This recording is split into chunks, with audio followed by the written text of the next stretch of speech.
so familiar scenes. Hey everybody, welcome to yet another one of these rolling vlogs online. Today is day 30. The challenge is completed. Success.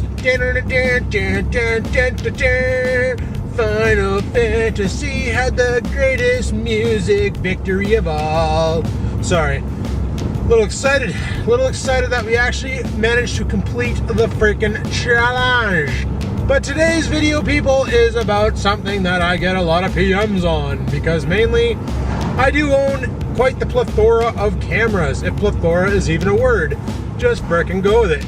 I got everything from camcorders to point and shoots to frickin' pocket cameras like Kodaks and Flips and the Panasonic frickin' pocket camera and all that jazz. So I get asked daily, what kind of camera do you think would be good for my kind of videos? Problem is, I go to their channel, they got no videos. So a lot of people ask me, pocket cam versus camcorder, what do you think? Well, you know what? Either or, they each have their own place. If you're going to be shooting, like for instance, my buddy Rex 4x4, he does a lot of ATV stuff. So he goes out there and he just beats the living shit out of his quad and puts it in the mud and underwater, because he has the scuba tank, or not scuba tank, the snorkel kit on it, so he can actually completely submerge the machine without killing it.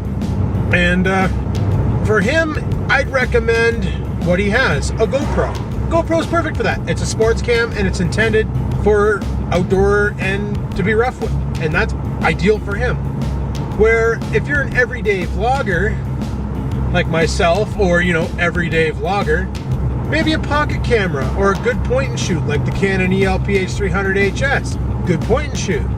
We got a nice good sensor on them, get a nice clean image, real wide angle of view, and seeing how you're only holding it like, a foot away from your face, instead of having the whole video fill your face, and get a nice backdrop effect too. However, you can also use a camcorder for vlogging. I've seen it done. My buddy Crazy British Bloke currently does that. He uses his Canon M30 for doing his vlogs. And yeah, sure, it's a big bulky beast of a camera, but that's all he has and it works.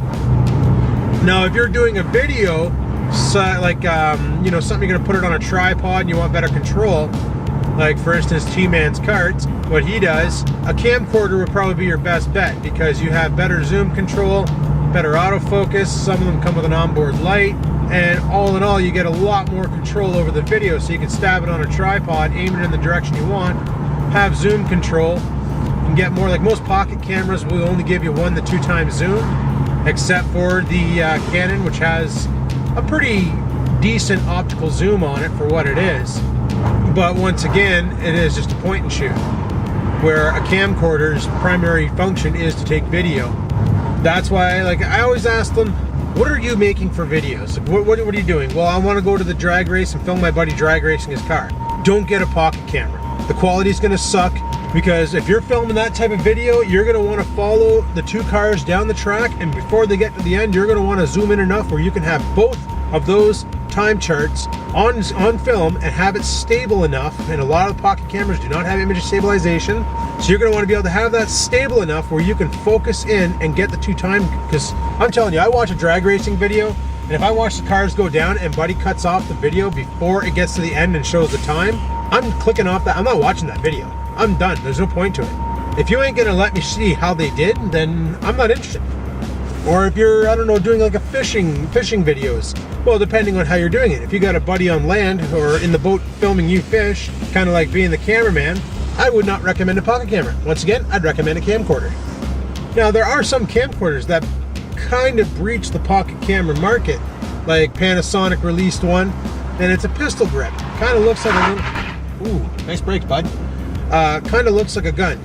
And basically, what you can do with that is, it has a screen, it's the size of a flip, but it has a screen that comes out. And you can take that screen and aim it at yourself, so you have the lens on yourself and the screen, then you can see yourself in the screen to make sure you're center frame. Those kind of have, and they also have image stabilization and optical zoom. So it's kind of like a hybrid camcorder pocket camera all built into one, which is pretty damn sassy, I do say so myself. So the real question is what kind of videos are you doing? Are you doing daily vlogs where you talk to yourself? walk around and you're doing a lot of walking around and talking to the camera? Are you doing a lot of stationary? Like, do you just sit at your desk and talk about current events, kind of like Philip DeFranco does? Do you film other people doing stuff, like people jumping crazy contraptions, or, you know, driving aggressively on the streets or whatever?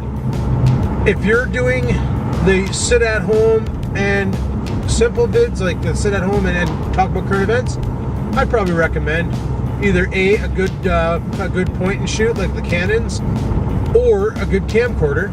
If you're going to be walking out and about, I'd highly recommend a pocket camera, because the camera's going to be mostly on you and you're going to be talking about things, and you know, you can still show events and stuff, but because the focus of the video is your life the way you are, pocket camera all the way.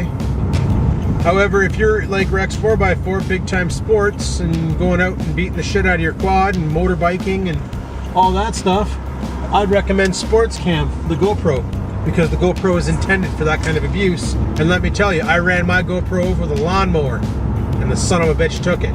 So they are intended for that kind of abuse.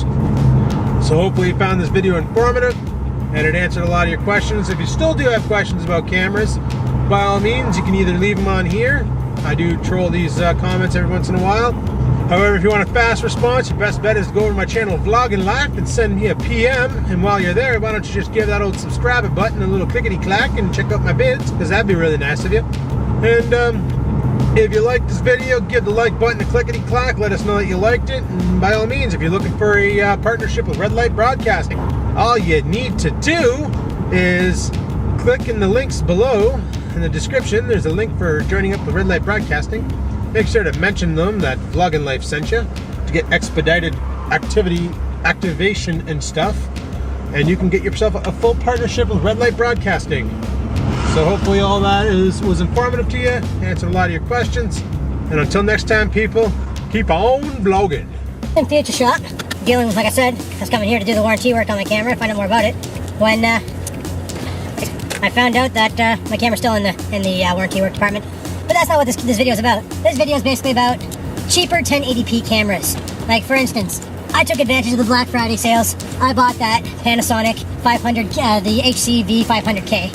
And the moment I made a video about it, I had a couple people telling me that the camera doesn't do true 1080p because the sensor's not big enough. Which, in a way, is very damn true. The camera, the 500K only has a 1.5 megapixel sensor, where the 100K, which is the cheapest model of that style camera, the HC V series, it only has a 1.2 megapixel camera, or 1.3 megapixel sensor.